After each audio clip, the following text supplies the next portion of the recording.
तो class 11 physics में lesson number 6 का एक्सरसाइज क्वेश्चन करेंगे हम लोग, और क्वेश्चन 1 से लेकर के 5 तक आज हम लोग सॉल्व करेंगे।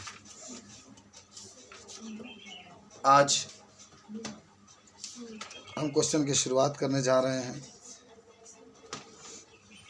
और खूब ध्यान से हम लोग पढ़ेंगे इसको और जानेंगे। हमारे पास क्वेश्चन नंबर 1 ये कहता है कि किसी वस्तु पर बल द्वारा किए गए कार्य का चिन्ह समझना महत्वपूर्ण है। सावधानी पूर्वक बताइए कि निम्नलिखित राशियाँ धनात्मक है कि ऋणात्मक है। यानी जो कार्य करते हैं हम, उस कार्य का चिन्ह हमें बताना है कि वह कार्य धनात्मक हुआ है कि ऋणात्मक हुआ है।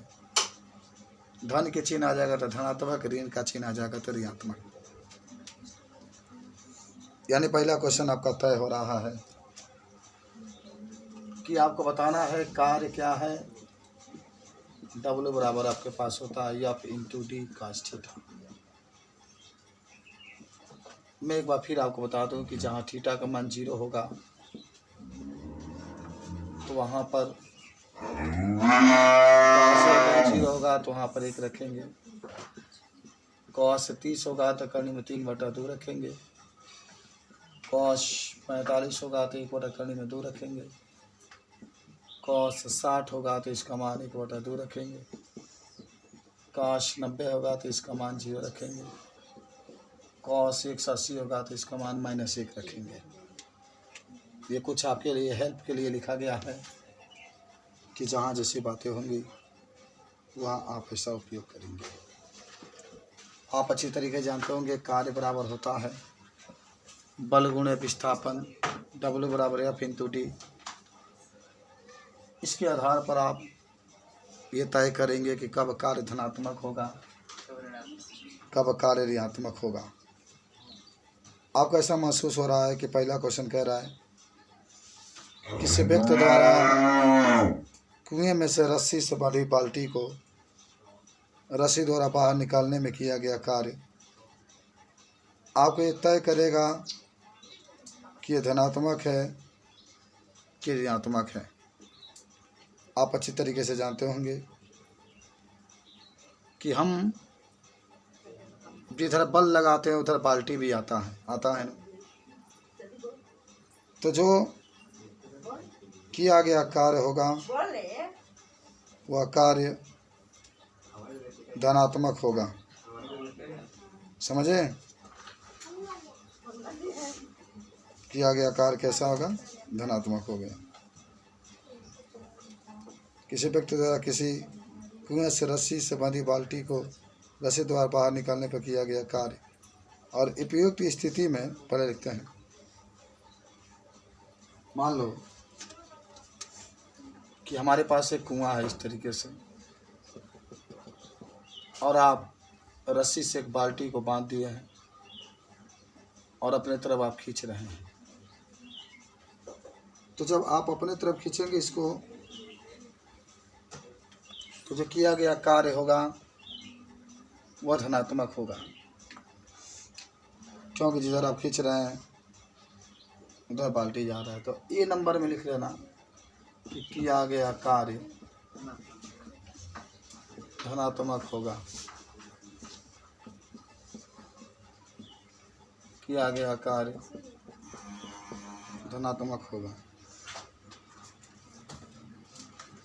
तो पहला आपका जो आंसर निकल कर आया कि किया गया कार्य जो होगा धनात्मक होगा,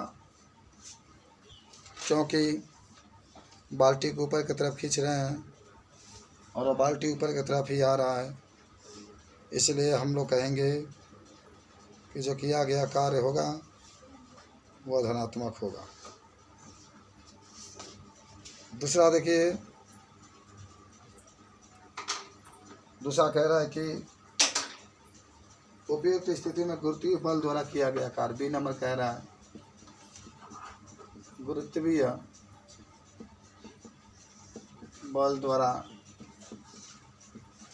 किया गया कार्य गुरुत्वीय बल द्वारा किया गया कार्य। अच्छा आप मुझे बताइए, अच्छा बात बताइए, आप बाल्टी है, बाल्टी को ऊपर की तरफ खींचेंगे, एकदम ध्यान से समझना, ऊपर की तरफ खींचेंगे और गुरुत्वीय जो बल है वह नीचे की तरफ अपने तरफ खींचेगा, धरती अपने तरफ खींचेगी। धरती में ये कहेगी बाल्टी बाबा मत जाओ, आप रस्सी से बाल्टी बाबा को खींचेंगे और धरती में ये कहेगी हम नहीं जाने देंगे। हाँ वही तो, बाल्टी को आप ऊपर रस्सी से खींच रहे हैं, नीचे ज़मीन खींच रहा है, आप ऊपर खींचे नीचे ज़मीन खींच रहा है, तो आप किसके तरफ बाल्टी जाएगा? एकदम निश्चित है कि भाई ज़मीन की तरफ जाएगा। आपकी ताकत अधिक होगी तो आप खींच सकते हैं। तो बाल्टी आप ऊपर खींच रहे हैं, ज़मीन के नीचे की तरफ आ रहा है, तो जो कोण बनेगा 180 का बनेगा। हालांकि आप जिधर खींचे उधर खिंचा गया तो 0 अंश का बनेगा, लेकिन कभी भी कंडीशन ऐसा हुआ, जैसे मान लो बाल्टी है, ये बाल्टी है, आप ऊपर की तरफ खींच रहे हैं, धरती मैया नीचे की तरफ खींच रही है, तो जो कोण बनेगा 180 डिग्री बनेगा। कोण कैसा बनेगा? 180 डिग्री। तो W बराबर होगा F इंटू डी कॉस 180। तो W बराबर हो जाएगा F इंटू डी कॉस 180 का मान मैंने लिख दिया कितना? -1। यहाँ है कॉस 180 का मान -1, तो W बराबर क्या हो जाएगा? -F into D. तो आपको कार्य कैसा महसूस होगा? ऋणात्मक। तो यहाँ पर लिख देंगे कार्य ऋणात्मक होगा यहाँ। प्लस समझिए तब लिखिएगा। C नंबर, किसी अनंत तल पर फिसलती हुई किसी वस्तु पर घर्षण द्वारा किया गया कार्य। अनंत तल के मतलब जानते हो? मुलायम। पहाड़ पर चले गए बाबू, पहाड़ पर चले गए, वहाँ से फिसल करके नीचे गिरना शुरू करेंगे, गिरना शुरू कर दिया। पहाड़ पर गए, फिसल गए, गिरना चालू हो गया। या कभी कभी देखते होंगे फिल्मी स्टाइल में, न नीचे पानी रहता है, ऊपर ढलान रहता है, हीरो हीरोइन दोनों बैठते हैं, दोनों एक साथ सोए आ जाते हैं। तो घर्षण बल के द्वारा किया गया कार्य आपको बताना है, धनात्मक होगा कि ऋणात्मक। अच्छा घर्षण बल क्या होता है? आप गिनेंगे नीचे, वो लगाएगा उल्टा बल, कहेगा ना मत सरका, ना मत सरका, हम कहना हम सरकाएंगे अपना, हम अपन सरकाएंगे, वो कहेगा ना मत सरका। तो कितना इसका कोण बनेगा? कितना इसका? 180। अरे भाई आप नीचे आ रहे हैं ना, आप मान लीजिए कि सड़क रहे हैं, जरा सोचो, इस तरीके ढलान बनाएगा, ठीक है, ढलान बनाएगा, आप यहाँ पर बैठे और आप नीचे की तरफ सड़क रहे हैं, लेकिन घर्षण बल आपके विपरीत दिशा में बल लगाएगा, कहेगा बाबू मत सरको, तो कहें नहीं हम तो सरकाएंगे, तो हमारे सरकेंगे, सरकाएंगे नहीं, सरकेंगे। तो यहाँ भी जो कोण बनेगा कितना बनेगा? 180। कहीं घर्षण बल उल्टा बल लगाएगा आपको, तो कार्य निकालेंगे तो W बराबर F इंटू डी कॉस कितना लिख देंगे? 180। तो F इंटू डी कॉस 180 के मान -1, तो -W into -F into D आ गया। तो यहाँ भी कार्य क्या होगा? ऋणात्मक होगा, कार्य ऋणात्मक होगा। अब आ जाओ D नंबर पर, किसी खुरदरे क्षैतिज तल पर, देखो ध्यान से, किसी खुरदरे क्षैतिज तल पर एक समान वेग से गतिमान किसी वस्तु पर लगाए गए बल द्वारा किया गया कार्य। अब बताओ मुझे, अभी घर्षण बल तो कार्य कर नहीं रहा है, खाली लगाया गया बल। जब बल लगाएंगे, किसी वस्तु पर बल लगाएंगे तो आगे बढ़ जाएगा, जिधर बल लगा रहे उधरे जा रहा है, जिधर बल लगा रहे उधरे जा रहा है, तब कोण तो 0 डिग्री का बन जाएगा। मान लीजिए कि हम हैं, हम आपको, आप हमको ठेल रहे हैं उधर से, ठीक है, आप कोई इधर से ठेल रहा है, तो मालूम होगा इधर जाए किधर जाए, किधर नहीं जाए, तो ये हम आगे बढ़ जाते हैं, अपना में दोनों ठेल लेते हैं, तो ये होता है आपका। तो थीटा द्वारा बना गया कोण क्या होगा? 0 डिग्री। तो W बराबर क्या हो जाएगा? F into D cos 0, W बराबर F इंटू डी cos 0 का मान 1, देखो वहाँ पर लिखा गया, तो खाली आएगा W बराबर F इंटू डी, और कार्य क्या हो जाएगा? कार्य क्या हो जाएगा? धनात्मक होगा, कार्य धनात्मक होगा। डी के बाद एक ई नंबर है, उसको भी देख लेते हैं। ई नंबर हमसे कहता है कि किसी दुल्यमान दोलक को विरामावस्था में लाने के लिए वायु के प्रतिरोधो बल दो। देखो फिर प्रतिरोधो बल आ गया, हम झूला झुला रहे हैं, ऐसे झूल रहे हैं, झूलेली रे रमैया झूलेली, सुने के अटरिया में झूलेली। तो झूल रहा है ये, ठीक। लेकिन क्या होता है ना कि हवा के द्वारा उसका विपरीत बल लगाता है, कहता है झूला, कहता है मैं झूलूंगा, वो कहता है झूल, तो उसका विरोध करता है। भाई घर्षण का मतलब क्या हुआ? विरोध। तो जब जो विरोध करेगा उसमें कोण कितना डिग्री का बनेगा? 180। तो यहाँ पर भी जो कोण बनेगा 180 बनेगा, और यहाँ पर W बराबर F इंटू डी cos 180। और आप सभी लोग अच्छे तरीके जानते होंगे cos 180 का मान -1, W बराबर -1, तो कार्य कैसा होगा? यहाँ पर। तो इस तरीके से पहला में आपके 5 क्वेश्चन दिया गया था, आपने इसको हल किया, नोट कर लो तब आगे बढ़ना। और 2 नंबर क्वेश्चन ये कहता है कि 2 किलोग्राम द्रव्यमान की कोई वस्तु है। खूब आराम से सोच के हम लोग लगाएंगे। चलो, एक वस्तु है जिसका वजन कितना है? 2 किलोग्राम। तो किसका 2 किलोग्राम का मान? किसका? यम का। जब आप 2 किलोग्राम के कह रहा है तो किसका मान है? यम का मान है। कोई वस्तु को विरामावस्था में है। अच्छा, देख लो कहानी क्या हो रही है। यम का मान 2 किलो लिख देंगे, विरामावस्था में होगा तो का 0 होगा? यू, तो यू 0 लिख देंगे। 7 न्यूटन के किसी क्षैतिज बल के प्रभाव से एक मेज पर बल लगाया जा रहा है। कितना न्यूटन का? 7 न्यूटन का। चलिए, मेज का गति घर्षण गुणांक, जिसको आप म्यू से प्रदर्शित करते हैं, पढ़े थे आप। लेकिन जब गति कहेगा तो काइनेटिक करते हैं, तो म्यू के लिखेंगे 0.1। तो निम्नलिखित का परिकलन कीजिए, यानी जो कह रहा है उसको आपको निकालना है। पहला ही कह रहा है कि लगाए गए बल द्वारा 10 सेकेंड में किया गया कार्य। जो आप बल लगा रहे हैं उसके द्वारा 10 सेकेंड में किया गया कार्य। घर्षण द्वारा 10 सेकेंड में किया गया कार्य। वस्तु के कुल बल द्वारा 10 सेकेंड में किया गया कार्य। वस्तु के गतिज ऊर्जा में 10 सेकेंड में परिवर्तन। तो आपके पास जो डाटा दिया, उस डाटा से हम लोग हल कर सकते हैं। आइए, पहले क्या कह रहा है, पहले हल करेंगे इसको। का दिया उसकी बात हम लोग करेंगे।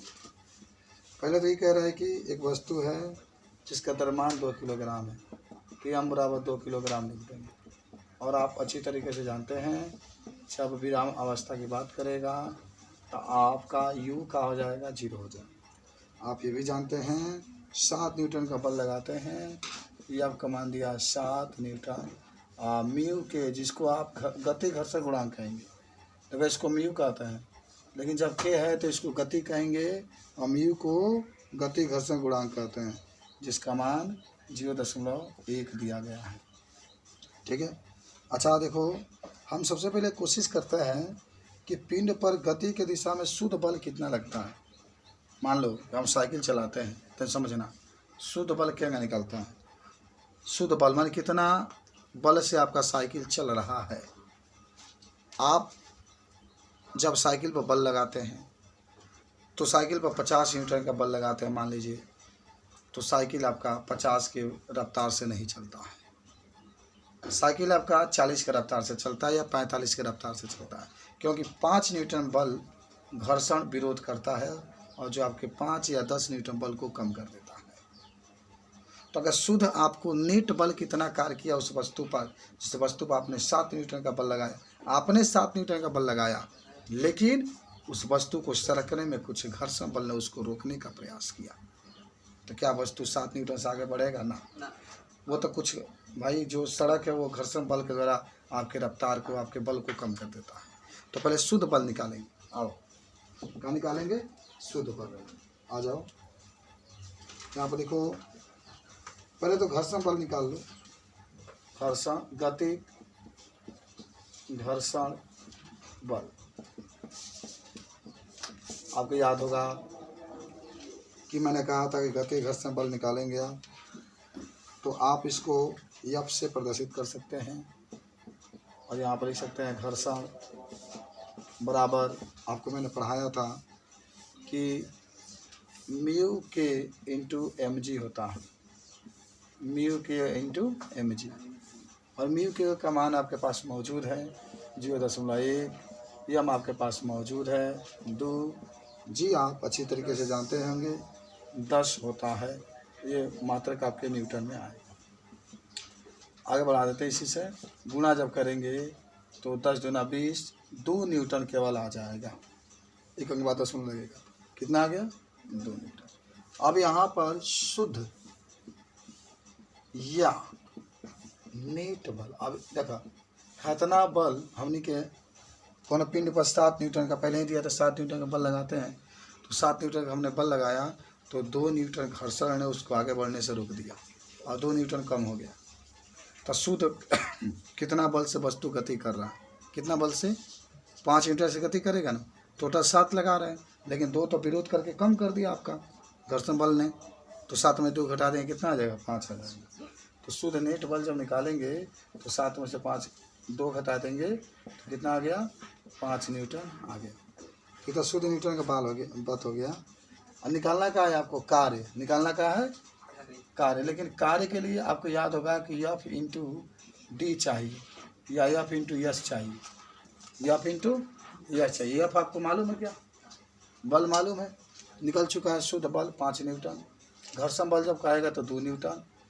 तो शुद्ध बल और घर्षण दोनों आपके पास उपस्थित है, लेकिन यश आपको नहीं मालूम। यश मालूम है, गति के दूसरे समीकरण से यश निकल सकता है, लेकिन आपको त्वरण नहीं मालूम है, तो त्वरण निकाल लेते हैं। बताओ त्वरण बराबर का, पहले ही बताओ, एक सूत्र पढ़े थे ना आप, यह बराबर क्या होता है? यम गुणे ए, लेकिन ए निकालना है तो यफ बटा यम हो जाएगा। ए बराबर यफ आपके पास मौजूद है। अगर आप शुद्ध के लिए पहला के लिए यूज कर रहे हैं, पहला सवाल यहाँ से यूज कर रहे हैं, तो यफ का मान 5 रखेंगे और यम का मान कितना है? 2, तो ये का मान आ जाएगा 5/2, 5/2। अब यहाँ से यश निकालिए पहले, तो यश बराबर यू टी प्लस 1/2 AT²। यश निकालना है, यू का मान 0, टी का मान 10 दिया ना, टी का मान पहला सवाल में जो टी है उसका मान 10 दे दिया। 1/2 लिखिए, ए का मान 5/2 आ गया, टी का मान 10 दे दिया, तो 10 × 10 आप 2 बार लिखेंगे, देख लेना। यश लिखो, यू का मान 0, टी का मान 10 प्लस 1/2, ए का मान 5/2 आपने निकाला है, टी का मान 10 है, डबल आप कर दीजिए। 1 कट गया 5 बार में, ये भी कट गया आपके 5 बार में, और 1 गुणा होगा तो 0 हो जाएगा।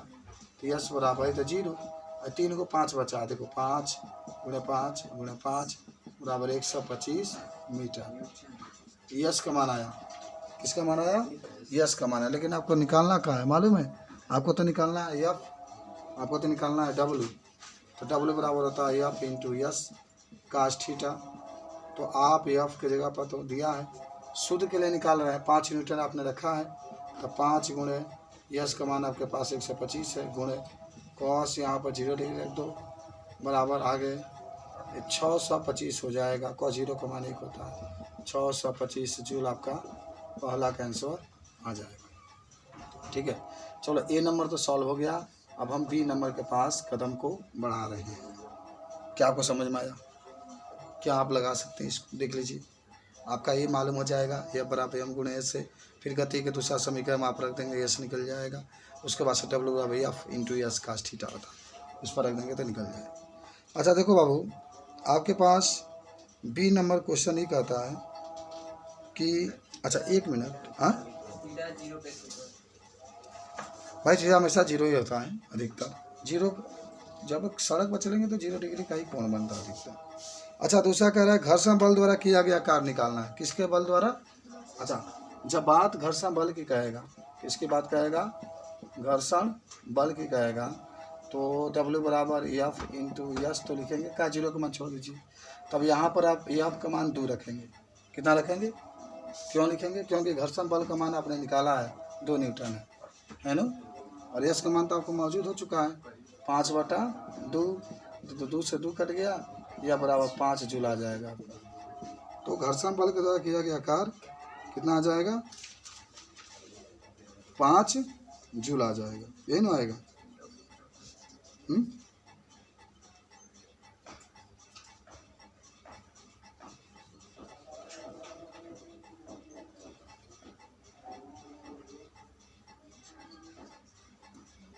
यश का मान याद रख रहा है ना हम लोग, तो ए का मान यहाँ 5 है, यश का मान यहाँ पर 125। चलिए आप गुणा कर दीजिए, तो कितना आ जाएगा? गुणा करेंगे तो माइनस में आएगा 250 जूल, क्योंकि ये जो घर्षण बल होता है विपरीत होता है। सी आ जाओ, समझे ना, कहना है 250 गुणा कर दो।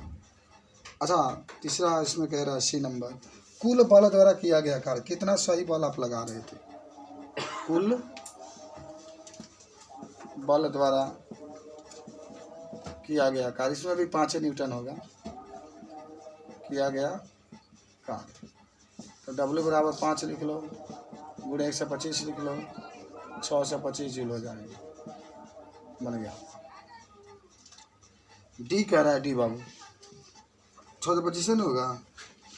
अब डी ई कह रहा है कि गतिज ऊर्जा में परिवर्तन पूछ रहा है। तो गतिज ऊर्जा में जब परिवर्तन कहेगा तो गतिज ऊर्जा में परिवर्तन का मान भी इतना ही होगा, प्लस 625 जूल, 625 जूल। तो इस तरीके से इसमें 4 क्वेश्चन थे जो हम लोगों ने सॉल्व किया।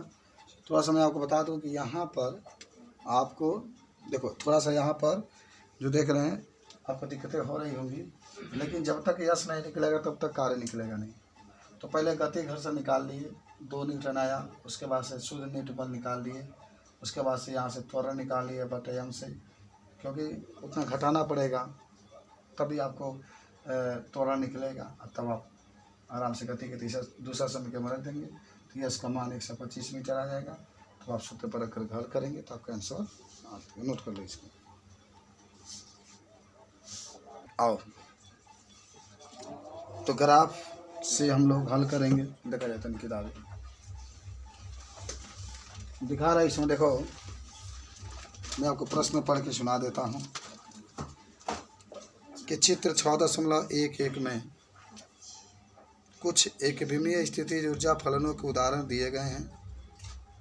कण की कुल ऊर्जा कोटि अक्ष पर क्रॉस द्वारा निर्दिष्ट की गई है। माने जो कुल ऊर्जा है वो क्रॉस से दिखा रहा है, को बढ़िया समझना। प्रत्येक स्थिति में कोई ऐसा क्षेत्र बताइए, यदि कोई है तो जिनमें दी गई ऊर्जा के लिए कण को नहीं पाया जा सकता है। इसके अतिरिक्त कण की कुल न्यूनतम ऊर्जा भी निर्दिष्ट कीजिए।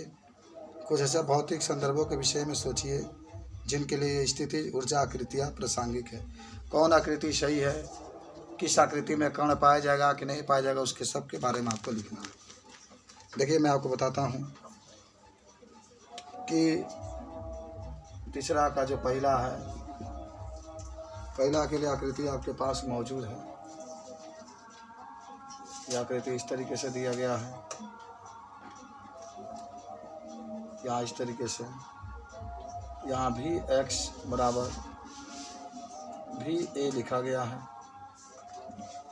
यहाँ a आपका बिंदु लिखा गया, इस तरीके से दिखाया गया है ग्राफ में। यहाँ पर क्रॉस करके e लिखा है। e को हम लोग कहते हैं कुल ऊर्जा, e को हम लोग क्या कहते हैं, कुल ऊर्जा, देखना ध्यान से। और यहाँ पर भी 0 है, भी 0 कहते हैं हम लोग स्थितिज ऊर्जा, स्थितिज ऊर्जा। और यहाँ पर भी x लिखा है। अब देखो आपको मैं बता दूँ, आप पढ़ कर आ भी रहे हैं कि चित्र दिया, हमने चित्र को खींचा। अब इस चित्र से आपको बताना है कि क्या ये जो चित्र जो ग्राफ बनाया गया है सही है कि नहीं, क्या इसमें कोई कण पाया जाएगा कि नहीं। आप पढ़े होंगे कि कुल ऊर्जा बराबर क्या होता है, गतिज ऊर्जा प्लस स्थितिज ऊर्जा। याद करो, कुल ऊर्जा बराबर गतिज ऊर्जा प्लस स्थितिज ऊर्जा। यहाँ पर लिख सकते हैं। पहले एक चीज़ पहले हल कर रहे हैं, तो कुल ऊर्जा जिसको आप इस से प्रदर्शित करते हैं, गतिज ऊर्जा प्लस स्थितिज ऊर्जा। देखो ना, बहुत ध्यान से समझना। गतिज ऊर्जा को आप काइनेटिक एनर्जी ई लिख सकते हैं, स्थितिज ऊर्जा को पोटेंशियल एनर्जी आप लिख सकते हैं। अब इस चित्र को ज़रा देखो और मुझे बताओ, कुल ऊर्जा का मान आज का स्थितिज ऊर्जा इससे बड़ा है कि कम है? कम है। जब नीचे है तो कम ही होगा। अरे जब ग्राफ पर आप लिखते, यहाँ पर 1 लिखते, 2 लिखते, 3 लिखते, 4 लिखते, ये 4 आ रहा है या 2 आ रहा है। अब तुम मुझे बताओ कि कबो है ऊर्जा का मान कम होगा का? है दोनों के जोड़ला के बराबर इसको आना चाहिए। इसमें ही दिखा रहा है चित्र में कि कि स्थितिज ऊर्जा जो है वो बड़ा हो गया, गति कुल ऊर्जा का हो गया छोट हो गया। संभव है कभी? हाँ, नहीं संभव नहीं है। देखो ये जो कुल ऊर्जा है इसका या देखो या तो इसका मान कम होना चाहिए और नहीं तो दोनों के जोड़ने पे इसके बराबर होना चाहिए, इससे अधिक कभी नहीं होना चाहिए। अब मान लो किसी बर्तन को आप 10 जूल ऊर्जा दे रहे हैं, कुल ऊर्जा 10 जूल दे रहे हैं, तो क्या अपने अंदर से 50 जूल ऊर्जा निकालेगा ना?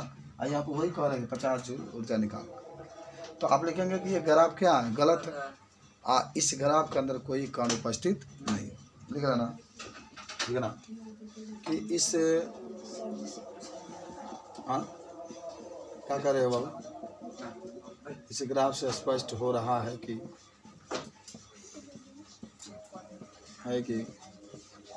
कुल ऊर्जा का मान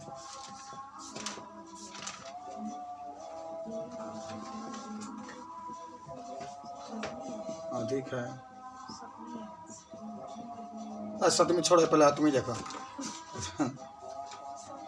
ना, कुल ऊर्जा कम है, अधिक नहीं है, कम है, तथा स्थितिज ऊर्जा अधिक है।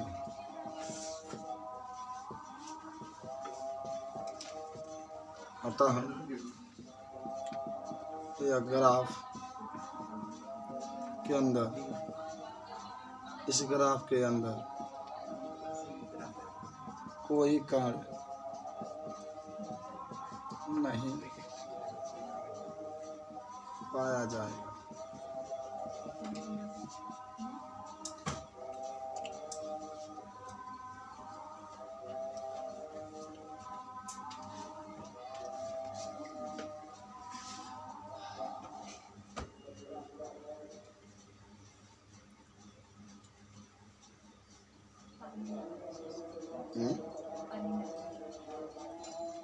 पानी चाहिए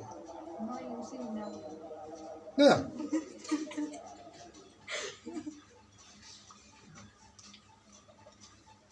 ऐसा बात करती है, हमें पानी पीना है। आ जाओ, दूसरा ग्राफ के पास हम लोग चलते हैं। बहुत अच्छा अच्छा क्वेश्चन इसमें दिया है सीखने के लिए। रात में तुम लोग सोते हो, सीखते हो। 3.2 पर आ जाओ, पहले ग्राफ देख लो तब हल करना। इस तरीके से ग्राफ, फिर ये भी गलत ही है, देख रहे हैं, कुल ऊर्जा नीचे कम दे दिया और लगातार स्थिति जब बढ़ती हुई ग्राफ में दिखाया B0। तो क्या कहोगे यहाँ पर? ये क्या कोई कण उपस्थित नहीं है? पूछो क्यों? पूछो। इसमें कुल ऊर्जा जो E है वो कम है, कुल ऊर्जा E का मान कम है ना। देखो ये नीचे आ गया है, समझ में आ रहा है कल्पना जी आपको? तो नीचे आ गया तो कम है, ऊपर स्थिति ऊर्जा भी को कहते हैं अधिक है। तो लिख लेना बी में, ये तो ये नंबर था, बी में लिख लेना कि चित्र से स्पष्ट हो रहा है कि चित्र से स्पष्ट हो रहा है कि कुल ऊर्जा, जिसको आप ये कहते हैं कुल ऊर्जा E, स्थितिज ऊर्जा से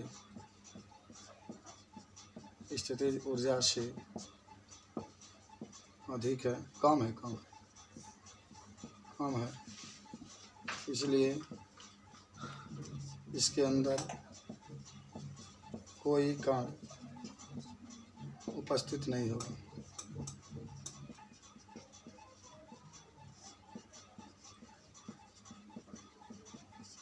कोई कण उपस्थित नहीं होगा। मिटा दे सब, तो नहीं मिटाएंगे। आप कह दो तो ये लिख कर छोड़ देंगे, रात भर रहेंगे रहेगा। सी आ जाइए, सी नंबर।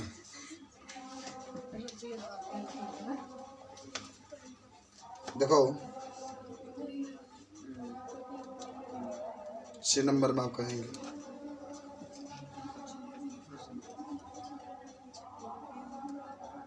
यहाँ पर एक